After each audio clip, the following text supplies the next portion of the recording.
want to get another perspective as promised and bring Evan Stone in on this, who's no doubt listening to what Mr. McCluskey said. Evan, by the way, is the co-founder and CEO of Educators for Excellence. Okay, so what about that argument that, hey, we're not hurting the children here. We're just saying that, you know, we got too many bureaucrats that aren't really helping children to begin with, and we're going to still fund local programs. We're just going to have the local people handle it. What's wrong with that? Well, I think it's ignoring the reason that the federal government got involved in education to begin with. It got involved because there were states and districts that were discriminating against students, that weren't funding schools that were serving low-income kids, that weren't serving kids with special needs. So the federal government got involved to send resources to states and to hold them accountable for meeting the laws. What this is doing is saying we're going to send a blank check to states. Give no oversight over what they're doing, no mechanism to make sure those funds are being spent well.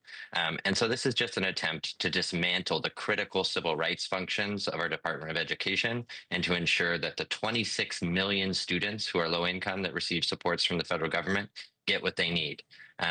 That's what this is. It's about dismantling. It's not about a surgical set of cuts and improvements in the department. Not about this argument that the president has made. Here's a clip, by the way, of him making it today. That you got too many of these bureaucrats in federal buildings that just aren't getting enough done, not working hard enough. Here's the president earlier.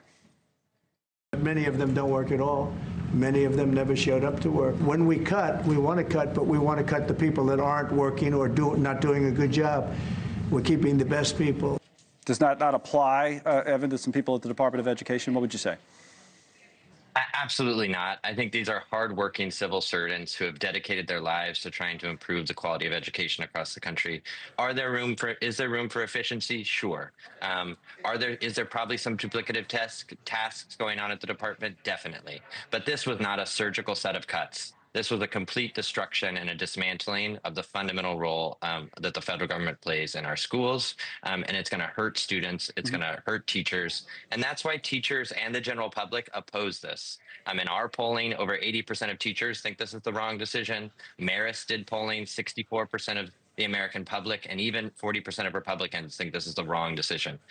So it is clearly not in the best interest of kids or listening to what America wants. All right, Evan, thank you. Thanks so much for watching. Just go to joinnn.com to find NewsNation on your television provider. And don't forget to click the red subscribe button below to get more of NewsNation's fact-driven, unbiased coverage.